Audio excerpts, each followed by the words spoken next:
chance to see how different life would be if things had turned out differently.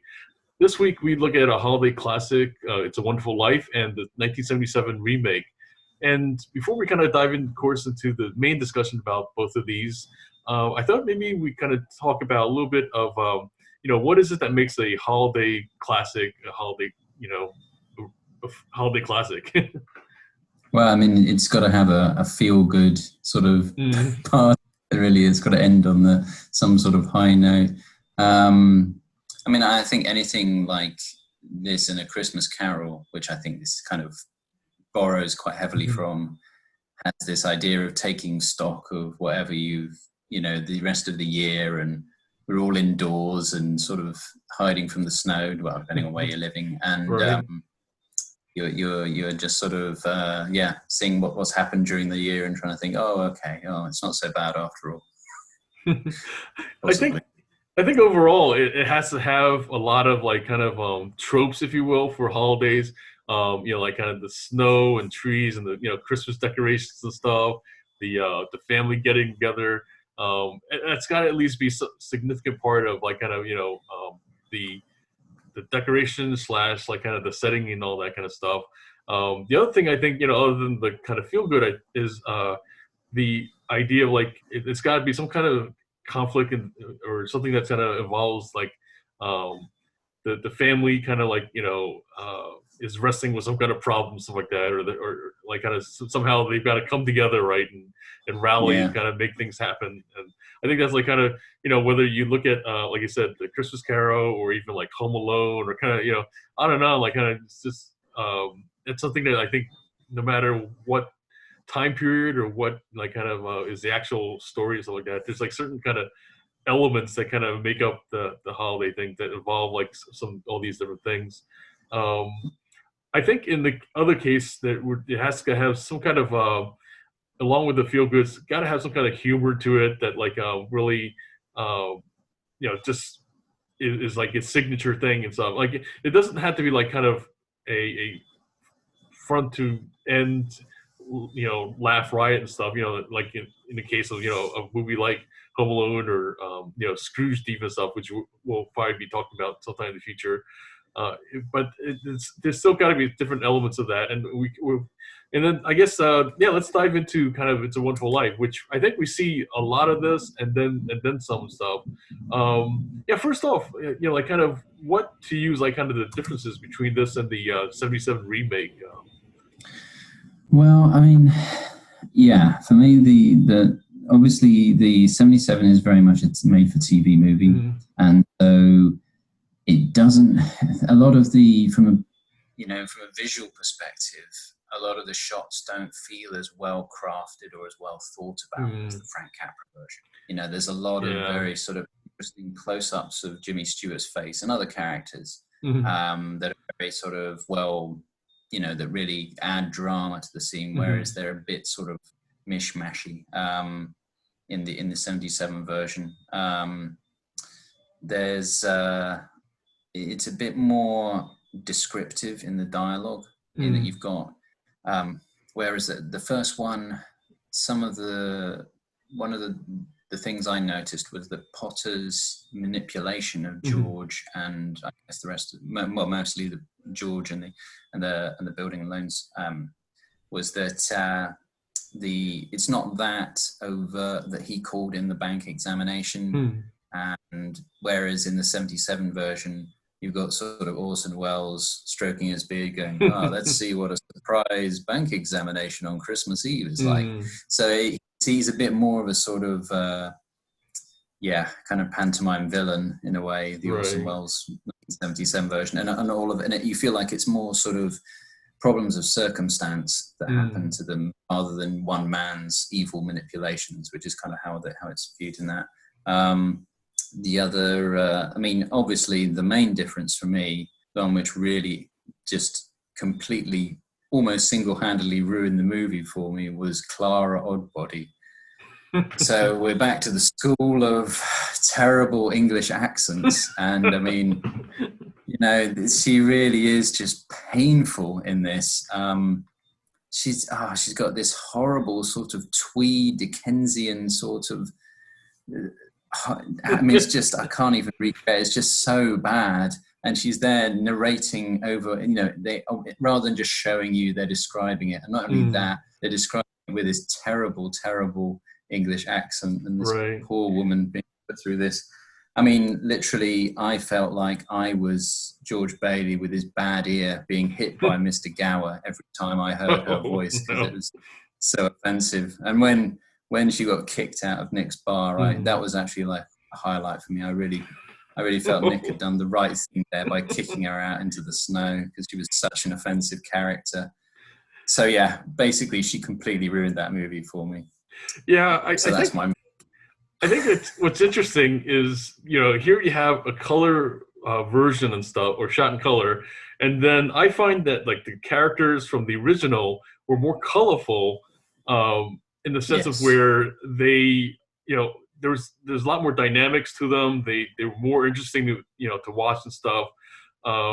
They weren't like pale kind of reflections of, in the 77 version, it seemed like you had Marlo Thomas, and other than Orson Welles, like that was really like kind of it, like kind of granted that was the central idea of the story, but the rest of the cast, I couldn't even really tell you like kind of much other than who I remember from the rest of the that cast and stuff, versus the original. You had like everybody from Harry Bailey to even like the maid to there's like, not that they had like major parts, but they each had some moment to kind of shine and stuff. And even like kind of when the whole disaster, again, spoilers and stuff like that, of the money being lost, Uncle Billy was somebody who you felt sympathetic for. It was just something that like where he could have just been like kind of the stupid old man like kind of thing and stuff that really messed things up for George or Mary in the case of we haven't really talked about that yet, but we will. But meanwhile, like he wasn't just there as a bungling kind of, granted that was his key catalyst and role in that sense, but yet he was like just yet another part of George's world and stuff, and so in other words, these different characters, they each were a colorful part of his world, and I think that's something that the 77 version lacked. Yeah, I mean, with Uncle Billy in the original, he's got the animals, which kind of adds this weird, bizarre sort of kind of eccentricity to his character. Right. But they also mention that he's a widower, and they make a point of that. Like when George is really getting angry with him, he's saying, "Oh, I know I haven't been in those rooms since I think whatever his wife's name was alive." Whereas they just kind of make him out to be a bit of an idiot, really, in the 77 version. They don't give him those kind of quirks of the character. Right. The other thing is that there was I think the main thing that I got from the performances between the 77 and the original is that there's a kind of a desperation to a lot of the maybe the darker scenes and the performances in general, and they tone down a lot of that in the 77 version. Like when Mr. Gower is hitting, I mean, this is a pretty severe scene when he's hitting George Bailey so hard that his ear bleeds. That's pretty harsh. Yeah. And when he really gets angry with Uncle Billy, it's pretty shocking. Yeah. Because he hasn't shown that sort of side. And likewise with the sort of when him and Mary fall in love, there's this real kind of anger mixed with sort of like passion and kind of you get this kind of feeling that even though these people are living quite sort of humble lives, there's this real sort of underlying desperation to all of their interactions, which everything was kind of a bit too laid back in the 77 version, and it lacked that kind of urgency.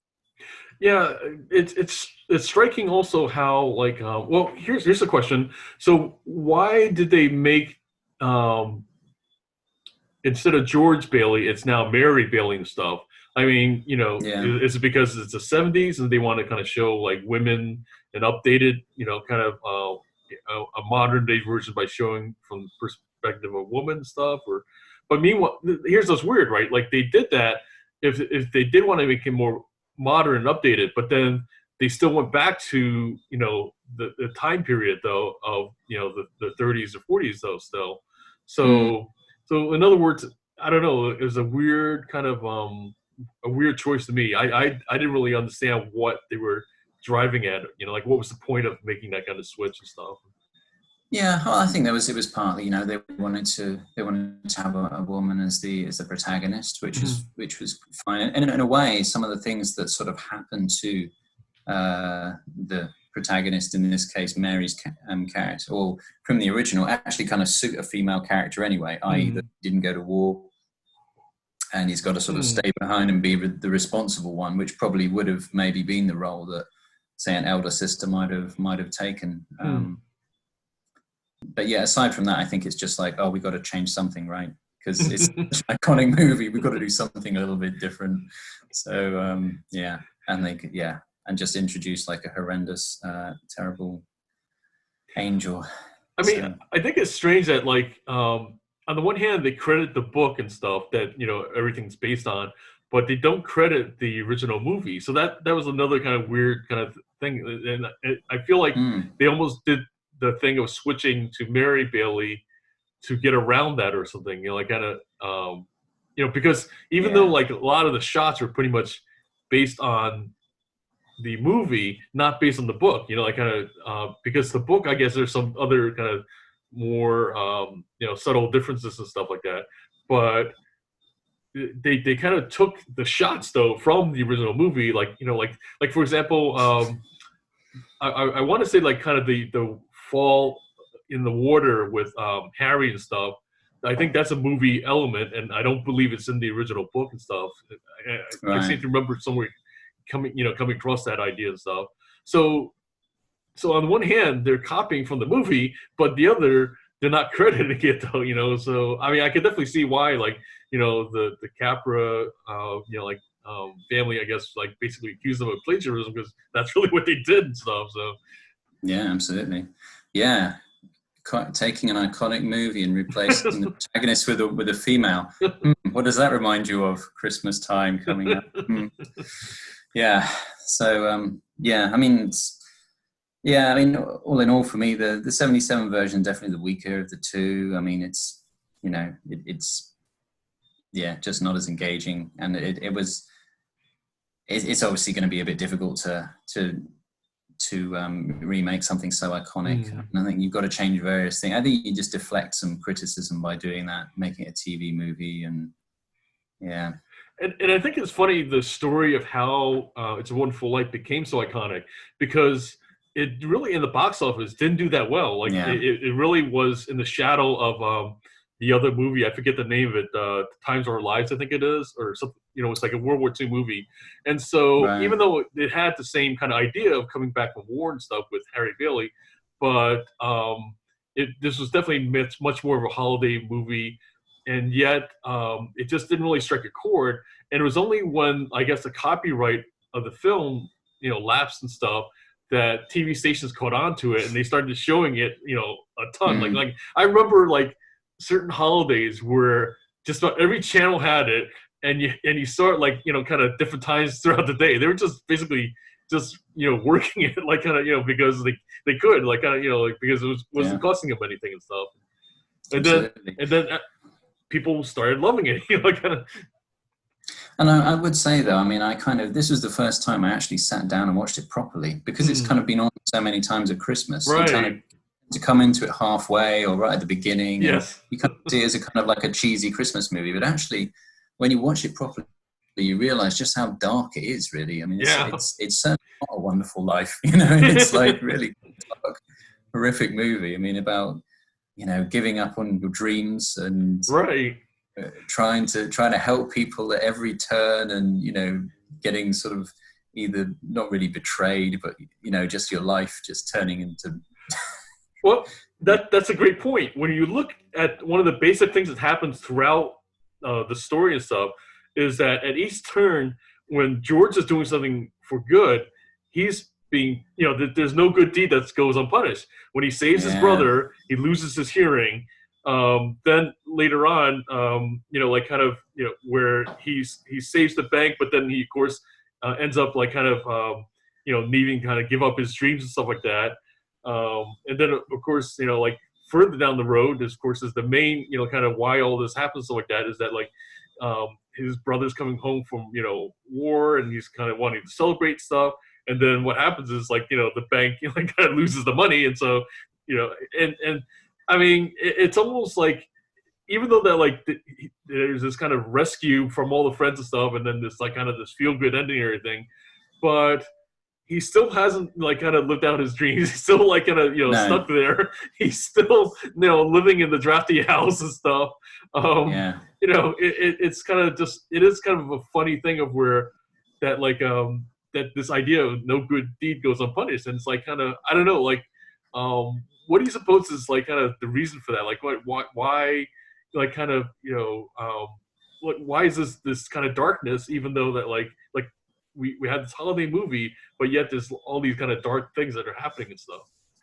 Well, I mean, I think it's it's very much like Frank Capra's thing of being altruistic, helping a community, and the people power, small people up against the system, have a much greater impact on your life than material wealth or other things. Really, it seems to me that's his main kind of driving message. And why do you need the darkness, though? I mean, I can tell you this much: it was after watching these horror movies, having a mortgage and looking after kids. This is one that actually is pretty. It's a real horror show. It's like you're a business owner and you don't want the bank to kind of pull all your funding, or you're about to lose your house. Yeah, that's a real problem.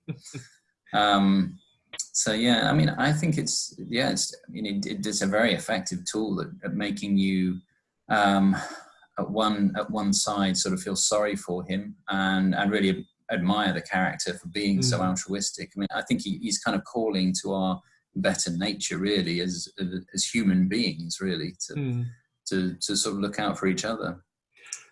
Yeah, I think it's also interesting how, I mean, Potter, like, kind of, they really make him, like, kind of into being this devil and stuff. I mean, it's clear, like, because, some of the most dramatic scenes, right, are where he's, tempting George to kind of come to the dark side, right, to, like, basically, oh, I'm going to pay you, like, $20,000 a year, which actually, that's, like, from what I understand, that's like, hundreds of thousands of dollars in like kind of modern, so that's a pretty hefty sum to kind of, because he was talking about making like $45 a week or something like that, and going from that to like $20,000 a year. I mean, I can't even imagine, like kind of like the temptation that must be, right, to get that put in front of you and stuff.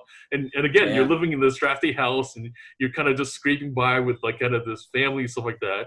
And meanwhile, this, guy's talking about not only giving all that money, but, like trips to, New York, trips to like Europe and stuff like that. And, just all the things that he's dreamed of and everything. And, I mean, he's the devil, he's basically saying, like, hey, listen, kind of, you come with me, Yeah. You're right. It is a kind of it's somewhat the sort of temptation of Christ kind of stuff going on there. Mm-hmm. But also, I mean, there's this whole thing of the concept of a miser is something that we don't really have as much these days. Now we see, people as entrepreneurs who are, hacking the system, whereas, he's more of a sort of evil money grubbing miser is very much a kind of an old view of wealth, but he's kind of also I kind of feel like It's a Wonderful Life is kind of a spin on the Christmas Carol, because you've got Scrooge as the miser who's back on his life and sees how he's treated everyone badly, and the ghosts kind of show him his future and how he's going to die alone, and you kind of have this. But the interesting thing with this is that you kind of got someone who's been sort of altruistic and done everything for everyone else, and he just can't see the worth of his life. I mean, I'm just describing the movie, but it's a very similar kind of concept of time travel, seeing an alternate reality of your life. Mm-hmm. But instead, Scrooge is now kind of the antagonist rather than the hero. So and it's interesting how you know, I feel like that's another thing that, like, you know, whether it's Christmas Carol or It's a Wonderful Life, that there's this idea though, like you said, about being miserly, and how you know, like, that seems to be a theme that, like, you know, I remember like the first time that I even heard the word mortgage, right? It was just something Mm. bad, like kind of, you know what I mean? Like, you know, like nowadays we think of it as like, okay, that's the way you afford a house and stuff. But I can remember, like, you know, over and over again, like any of these kind of older movies, right? Anytime you heard the word mortgage, it was like kind of this, we got to mortgage our house. So it was like kind of like next to, like, you know, on in the Monopoly game, right, where you landed on, you know, boardwalk, and like you know, basically you're handing over your whole stash and everything like that. It was just this kind of dark thing that, like, don't mortgage your stuff, you know, like kind of, and it just seemed like over and over again Mm. that that's like, the image that we have from these different movies and things from that time period. We're like, I don't know, I guess maybe part of it is like kind of that there were like things like the depression and just the kind of post um, crash kind of, world and stuff like that, where, for the long time people really struggled, like, so anytime, anything to do with money was about struggling and stuff, whereas, Yeah. like you said, nowadays we have the opposite, Yeah. No, it's almost yeah, definitely it's a different perspective on wealth that we have these days. But I mean, yeah, getting onto that, it's this. I mean, it's a very if you watch it properly, you realize just how much banking there is in It's a Wonderful Life. There's a yeah. lot of actually a very political movie, and a very, there's a lot of sort of economics in it, in a way that are touched on. And you're right. I mean, it's this post-depression, the New Deal. Values that are sort of, or the new deal that was introduced, in that you've got the federally insured deposits for people, and that is sort of, I think, my impression is that George almost sort of represents that as a character, in that he's saying, hey, don't just default on all these people, we'll sort of back their loans, we'll protect them, so to speak. And also the importance of sort of home ownership, and several times they talk about it like, this is a key to dignity and other opportunities, or I would be at the mercy of, Potter, whose monopoly on the rental market, would make my life miserable. So you've also got this sort of message of, monopolies without regulation are kind of terrible for society, as illustrated in Pottersville, which ironically looks like a lot more fun than Bedford Falls. Let's all go to the lobby. Let's all go to the lobby. Let's all go to the lobby to get ourselves a treat. And has, lots of all-night sort of gambling and drinking, and it's kind of like a sort of a Vegas, wherever it's supposed to be. But yeah, that was. But on the other side, though, you could Frank Capra, you could say, is more about communities pulling together, fixing their own problems outside of the influence of either the government or big corporations. Because if you notice that all the good guys in it are all eschewing Potter and his big corporation, and they're kind of fixing their own problems. So was Capra a Democrat? Was he a Republican? Did he have conservative values? It's very hard to sort of know, but there's definitely both sides illustrated in the movie, I'd say.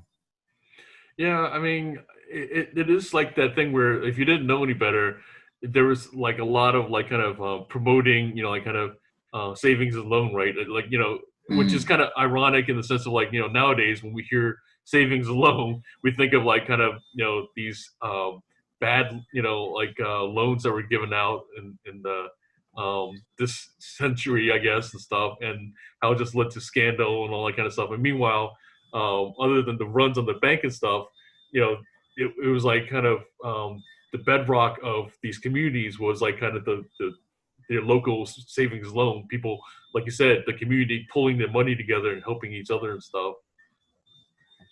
Yeah, I mean, ironically, you could say that George Bailey's behavior in modern day was kind of what led to the 2008 recession, right? Over leveraging local banks, giving out mortgages to everyone without necessarily having the reserves. So it's kind of, You could make that argument. Yeah, there was one point where Potter specifically said, and you know, like kind of that's the ironic part is like, you know, all things aside about his character stuff, but he was talking about the idea that like, okay, how can you loan out twice the value of your property and stuff, right? Like, in other words, you know, your property is worth like, you know, $10,000, but then you're loaning out 20,000. It's kind of like it's being what we call, you know, nowadays upside down, like kind of, you know, and it's irresponsible lending. So it's like kind of it's bad, like in a sense of, like you said, where like, you know, that is very much the behavior that led to the current financial crisis that we recently had.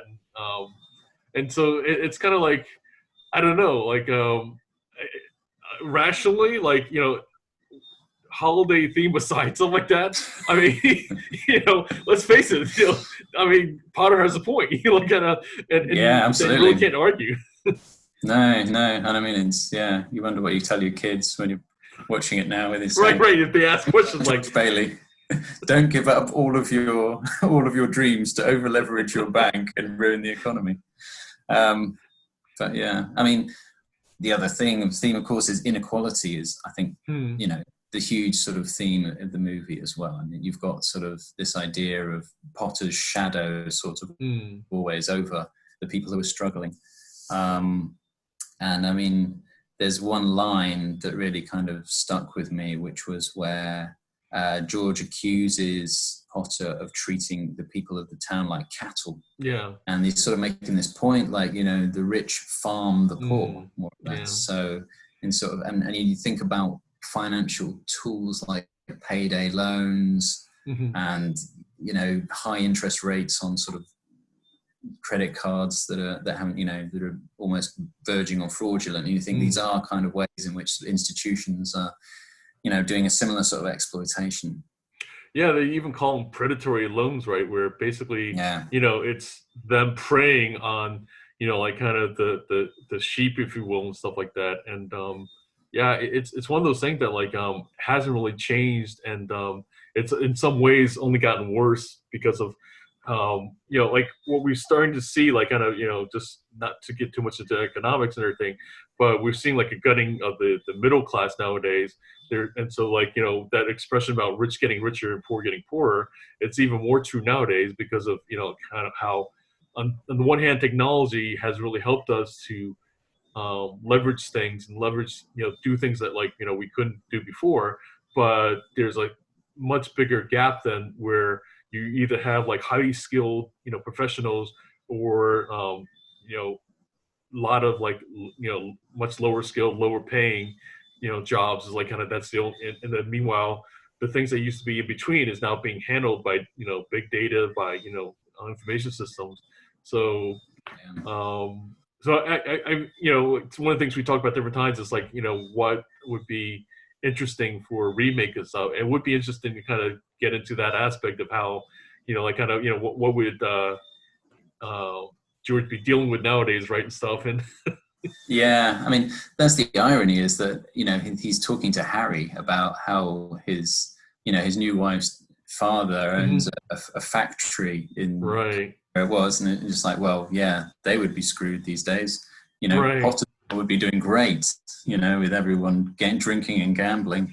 But yeah, I mean, it's I wonder how you would sort of reinvent something like that, because it's a kind of a, I mean, that's the thing though. Can you really, the 50s, you can point to America and saying, okay, there was like this resurgence of middle class, people sort of, you know, doing well for themselves out of that. I can't say that there's, in general, a middle class success story that you could point to in modern times. I mean, one thing I think you could look at is some of the newer ideas about kind of a circular economy, cooperative owning of companies. Which is kind of a thing that's fairly new thing. Maybe it's getting traction, which kind of spun off of Occupy Wall Street. You could maybe set it in that time and have it as a post-Occupy Wall Street thing about a guy setting up a cooperative, I don't know, something. And that might be an interesting sort of modern spin on it, perhaps. I mean, to me, you know, like the basic idea of seeing your life from the lens of like, okay, if you've never been born, that's something that like is pretty universal. And, you know, like these other things, I feel like, yeah, they're important enough because of how the original was set in that time period stuff. If we set it in like a modern day period, you could still like basically take that, and like, to me, that would be a worthwhile kind of thing of like, you know, like, I feel like that was the missed opportunity then for the 77 version, was that they could have set it for like a post-Vietnam thing and stuff, or, you know, just basically, you know, like kind of just taken more solidly from, you know, the current time period. They could still, you know, date it back to where, you know, when they started, they were kids in the 60s or something like that. And to me, like, all those things like kind of are less important than the very fact of like just showing somebody, okay, if you've never been born, this is what life would be like and stuff. That to me is like kind of the core story. And I feel like, you know, they just did a very superficial use of the story and stuff. They just kind of did shot by shot kind of, you know, you know, and the only change again goes back to that they made it Mary Bailey instead of George Bailey, you know, like kind of, and that's really was still again pretty superficial. And I think that the opportunity like nowadays is that like you know, if you are dealing with more modern issues and stuff, then we can see like kind of how universal that this idea of like kind of you know, and I feel like the fact we kind of talked a little bit offline, stuff like that, but Click though was a pretty decent version, and I don't know if you had a chance to see it yet, but it's definitely worth watching because Adam Sandler did do a good job. It's like one of the better Adam Sandler movies. You know, he's really kind of hit or miss lately and stuff, but that's actually one of the better ones that they did kind of take advantage of a more updated version of you know, like kind of this basic story though. You know, what if, you know, you had taken a different path? What would life be like and stuff? Yeah, I forgot that it was a remake or a sort of a, you know, homage. Right. But, yeah, no, I mean, I think that the whole thing of exploring an alternate reality for a character is, I mean, It's a Wonderful Life is almost like a long Twilight Zone episode. Yeah, that's true. A lot of Twilight Zone episodes do have that kind of theme of taking a different lens on your own life and seeing it from a different perspective. So yeah, I mean, it's kind of, they take this whole idea of anonymity to a complete extreme, whereas, you know, something like that, I was sort of saying, it's like A Star Is Born that shows the other side of that, like when you have a complete lack of anonymity, and this is the opposite where you have total anonymity. So it's like and also a lack of responsibility, what it would be like to just sort of drop all your responsibilities at one time. Yeah, there's a movie that recently came out about something like that, though, about this guy who basically just ducked out of his life. I didn't really see it yet, but it looks like a cool, just a cool idea, though. Like they really go deep into that idea, though, of like dropping out of your life and stuff. And meanwhile, he's still apparently still watching his family and kind of, you know, the things going on with him and stuff. That's a really dark, kind of strange idea, but but it really is taking that idea to an extreme, though. Yeah, I suppose American Beauty kind of did that a little bit. A little bit, yeah. Kevin's character is kind of like he kind of drops out of all of his responsibilities. Right. Yeah. And the other one that obviously kind of that stuck in my mind is Back to the Future again. It comes up because this idea of rewriting what would your life be like if either you changed many points of it, or you kind of, if you did too many bad things, you're kind of written out of history. Right. So there's a few sort of like common themes there, but obviously they do it in a very different way in that. But still goes back to the 50s, similar sort of time period there. Yeah, and it's interesting how you know, like here we have the thing of using. I feel like Frank Capra does kind of really like to use the religious themes and stuff, and I feel like that kind of goes with a period where you know, like you have Christmas movies like Bells of St. Mary and stuff like that. So in fact, that's like one of the, you know, on the theater you see like kind of that movie, and I think at that time people weren't as jaded with religion as they have become and stuff. They're you know, like even like one of the classic lines is that they talk about how VE Day, George, you know, wept and prayed, and then VJ Day, he wept and prayed, and so like that's like what the community did back then, right? They all kind of came together the church and stuff. And then when you get down to it, he confesses that, like, I'm not a praying man and stuff. But despite that, though, it's still like what people did, though. Like, they still went to church, though, even if like they didn't think of themselves as being religious. But it was just such a part of the community life that was just like kind of just the ritual, if you will, of like kind of when people came together and stuff, was to gather at the church and everything. He was judged by his good deeds and not by his capacity to pray in the movie. So, yeah. So we kind of touched on it a little bit, but I kind of want to explore this a little bit more about this idea of, we talked about community versus the individual, stuff like that. There's also this idea of like a friendship and the tension of like kind of where, it's kind of related to the same idea of community versus the individual stuff, where he's on the to some degree like kind of where he feels the responsibility of staying with the savings alone, but then meanwhile, like kind of his friends are saying, like, oh, come on, it's time for you to go to college. It's time for you to kind of, get on with your life and stuff like that. And then, then fast forward to like kind of he's now very much entrenched in the savings alone and that role in his life and stuff. But then that's like the other tension, right? Of like kind of how his that on the one hand he was like kind of pulled to kind of go where his other friends went and stuff like that, and then meanwhile he's kind of sucked into kind of like this life that like with basically helping like the Marquis, the Ernie and Bert and stuff like that, and so I think that's like kind of something that we see as like attention throughout. Absolutely, yeah. Where he's kind of wanting to go on, finally live his life and stuff like that, and meanwhile, like it's like kind of and again, here's another place where Potter really kind of just makes fun of him, right? Of like kind of your deadbeat friends and who don't know the value of hard work and money and this and that, and just like kind of it's like we really see that, like how he is rooting and he wants to kind of really help his friends and stuff like that, but it's a struggle. Like kind of and I think as well, Potter's also reminding him of what he could have done. He keeps reminding him, oh, you wanted to go and travel, and you wanted to, in the 77 version, saying, oh, you wanted to write, and you wanted to be creative, and things. And then she's trapped by circumstance. So it's and of course, this resonates, I'm sure, with a lot of people, because a lot of us don't want to end up in our 9-to-5 whatever jobs that we're sitting in. So I think it's not like us lucky people, me and you, John, who are here living the dream on YouTube, right? So yeah, I mean, it's I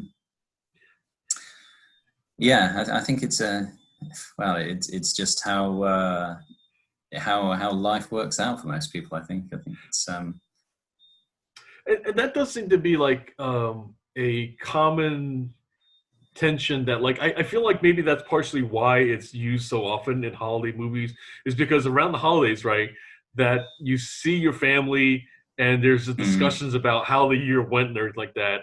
And so there's this kind of pressure on the one hand to like kind of to, just almost like the same thing with nowadays with social media, to kind of put on our best, foot forward and like kind of, like, oh, this year, like kind of we got the new car, we got the new house and stuff like that. And we want to like kind of, really, brag about how things have really been good for us this year or stuff like that.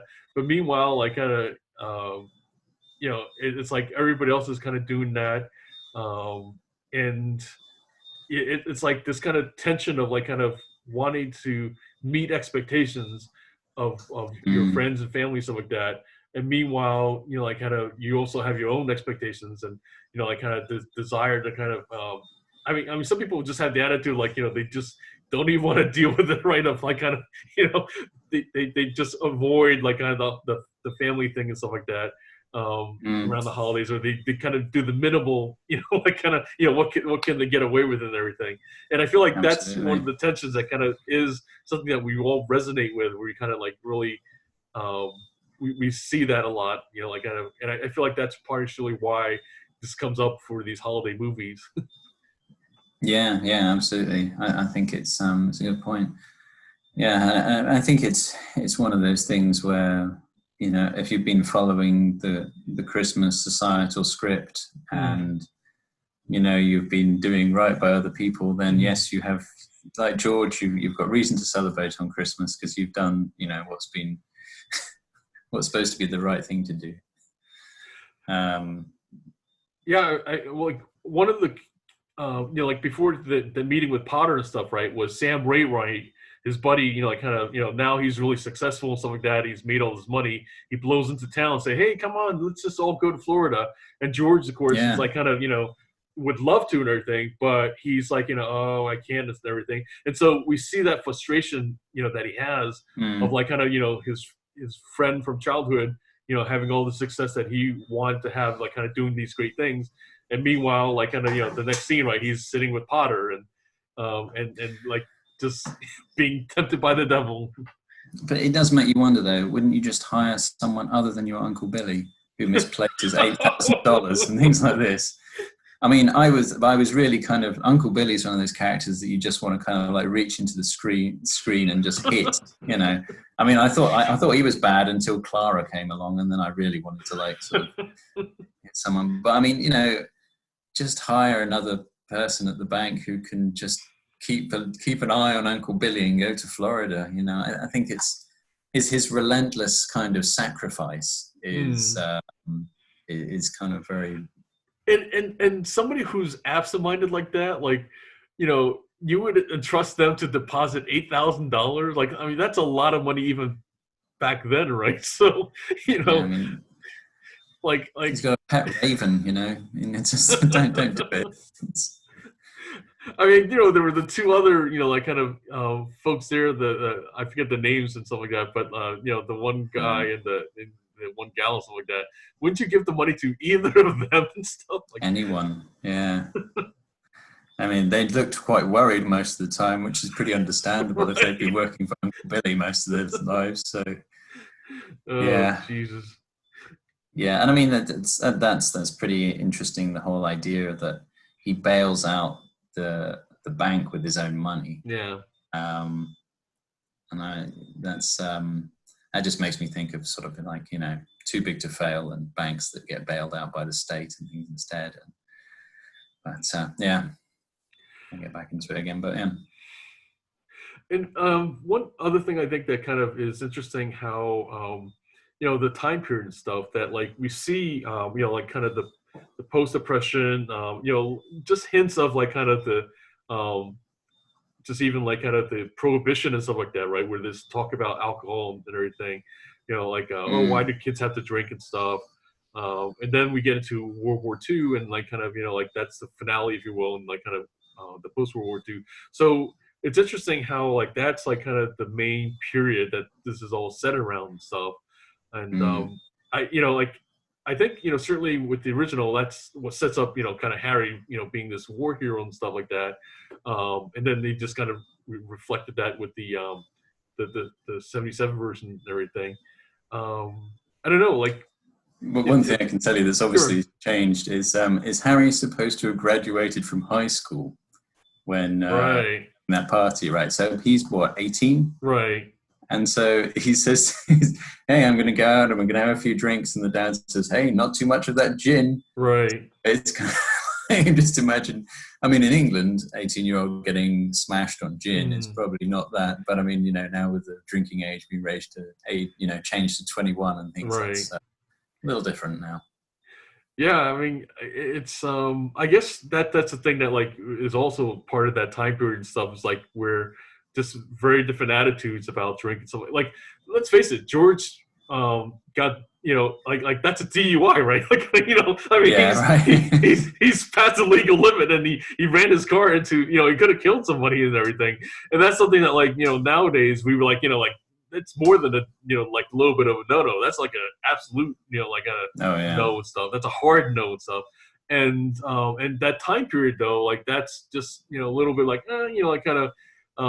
Yeah, he kind of got a little loose. He kind of, you know, like, what's it called? He ran his car and stuff like that. You know, granted, like kind of I guess the cars back then, weren't nearly as, or it's harder to be fatal, I guess, back then. Granted, you can like kind of really injure somebody and stuff like that, but it's like not the same, I guess, in that sense as well. Over leveraging his bank, shouting and verbally abusing his children, getting, DUI. He's a monster, this George Bailey. Potter's there, sort of being financially responsible and smoking cigars. But I mean, I don't know if you noticed, but they didn't let Mary drink in the 1977 version. Well, that she crashes the car and she didn't drink anything. Yeah, it's just her nerves, getting the better of her. Right. It shows like, I guess maybe it's a TV movie, maybe it's just a sign of the late 70s, but in a Christmas movie, it's not so becoming to have a woman getting drunk and crashing a car. Yeah, and it's Marlo Thomas. She's known as that girl, right? That was her claim to fame, was that show, series or that show where she's kind of really, Marlo Thomas is kind of known for having this kind of all-American kind of image and everything like that. So I think they were wanting to kind of make her do some things a little bit darker, but I think they weren't going to go there with her and stuff. I think that's like kind of that's probably only so far they were willing to go. Yeah, and it's a much lesser movie for that skipping out on yeah. the scenes, I would say, really. I think Uncle Billy gets off quite lightly with her compared to the Jimmy Stewart version. Likewise, they cut the whole scene with him, with Mr. Gower beating. That's true, yeah. I don't think they would have done that. Like that would have really been like it's probably one of those things where like after you go a certain point, you can't really go back and stuff. I feel like if they had Mr. Gower beating up a little girl, like there was no coming back from that one. No. Yeah, that's I mean, it's interestingly, I was looking at the ages, and both Marlo Thomas and the leading guy were well into their 40s when they did that role. And Marlo Thomas she's actually aged remarkably well. Yeah. I think if you look at modern pictures of her, she's really, aged incredibly well. Yeah. But anyway, my point. But but still, the other thing was, I just felt there was no chemistry really between her and the George character in that. I was going to say, whereas Donna Reed and so good. I would say also the dialogue is just more kind of, there's just kind of these little quirks of sort of realism that find their way into the dialogue with the original, which isn't really there. It's all a bit too explicit, and well, not explicit, but just everything is a bit too kind of tell, don't show, I would say, in the remake. But yeah, I wonder also if like that's part of what made the original successful. Like we talk about chemistry stuff. It was actually Donna Reed's like first major starring role and stuff, and so maybe like she was putting really everything into it. Like like this is like your first break, right? Your first chance, and maybe sometimes like like versus for Marlo Thomas, she's a seasoned actress and stuff at that point. She's really like kind of like you said, she's 40 or something like that. So at that point, she's been acting. She's been kind of really like like she knows the ropes and stuff. And I guess is even like that movie was even her production too. So really, okay. So in a sense, it was also like like Barbara Streisand, right? Where like it was her show, like kind of. So I think sometimes that kind of works against you. Like we have these intentions that like, okay, I've got the control, but that sometimes can work, like kind of in against your favor. Yeah, and I would say that's very obvious because the George character really doesn't have much. He's such a periphery role, whereas in the original, you really got a feeling that Mary was, even though she was kind of like the subservient sort of wife who sits at home, and she actually puts up with a lot of crap, really. And if you actually look at it from objectively, but she still has a lot of character, and there's a lot of good dialogue for her as a character. The other thing that got me with the original was this idea that if you're an unmarried woman by your 40s, you're an old maid who is useless to society. She's there as a sort of dowdy librarian, looking just as attractive as she did normally, but she hasn't got any makeup on, and she's just sort of I'm the librarian. I must now like a nun or something. It's ridiculous. Yeah, it's a very interesting difference.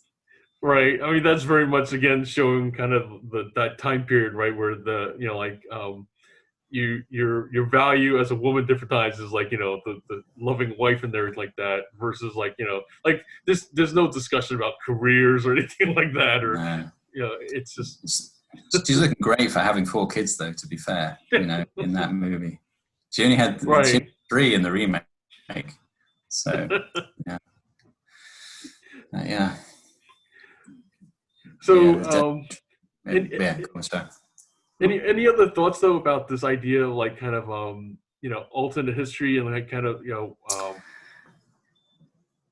yeah, I mean, it's, for one thing, I mean, I did sort of start to think, if you take out the religious aspect, is this actually just a science fiction movie with sort of highly intelligent aliens warping reality? You could multiverses.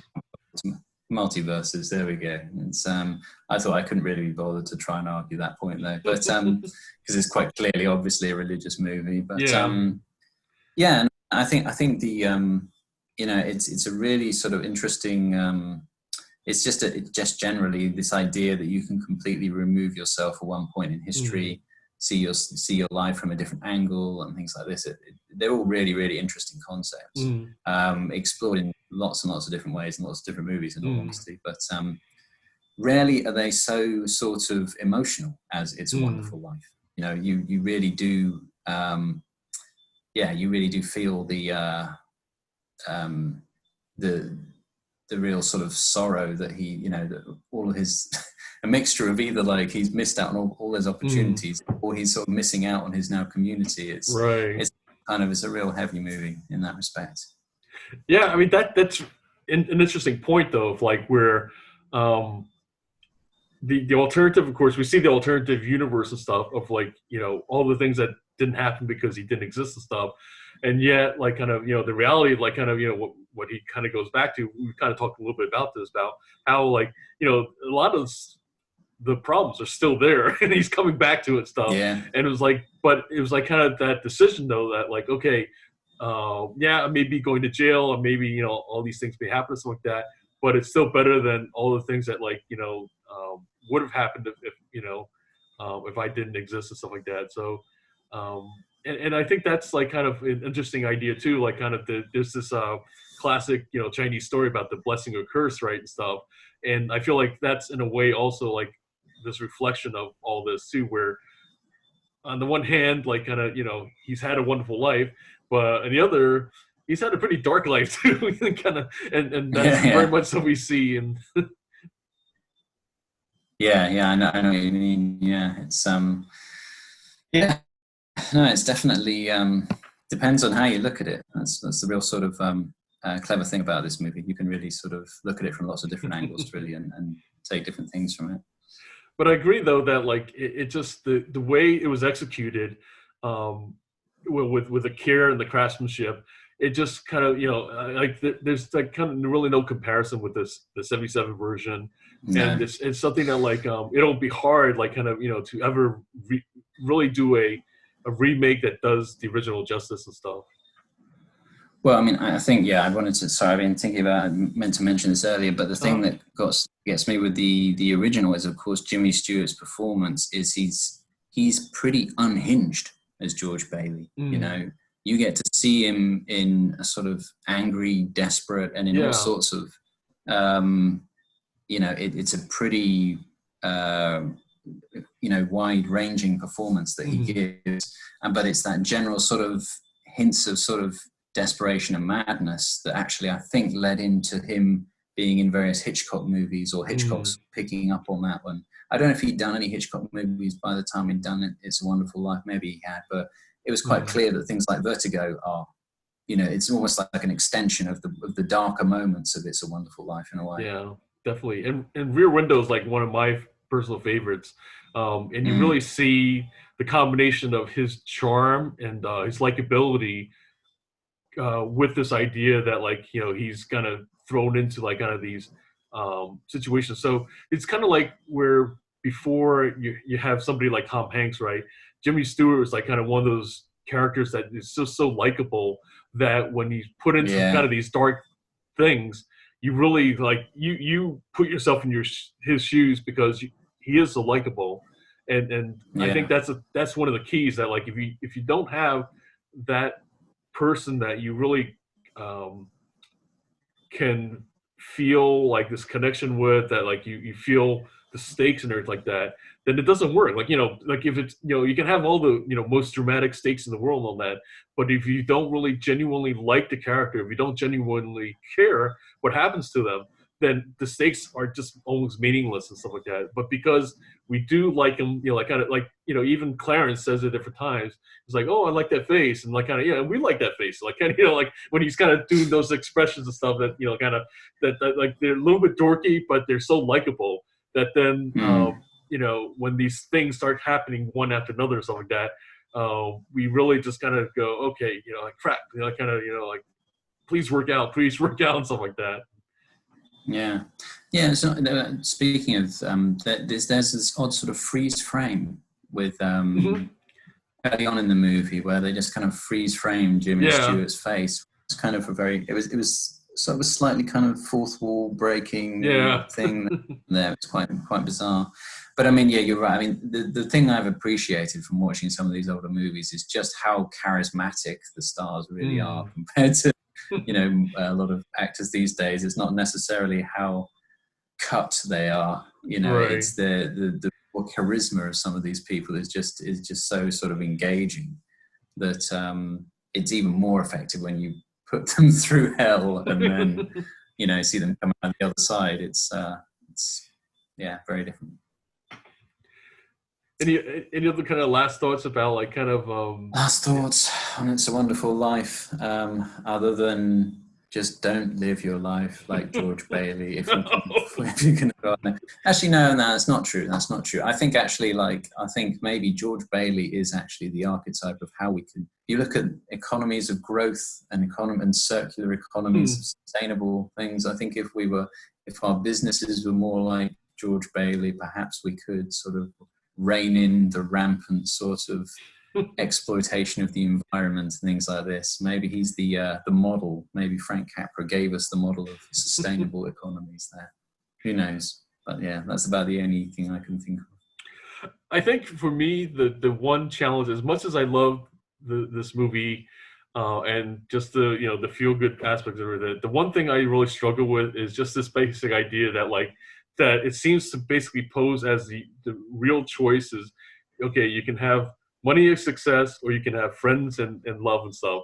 And I can see the tension and stuff. I can see that that part is real, but I don't feel like it's a black and white choice as to like those are the only two choices and stuff. Yeah, no, it's a very kind of heavy-handed Christian take on that, on wealth and community and things. Yeah,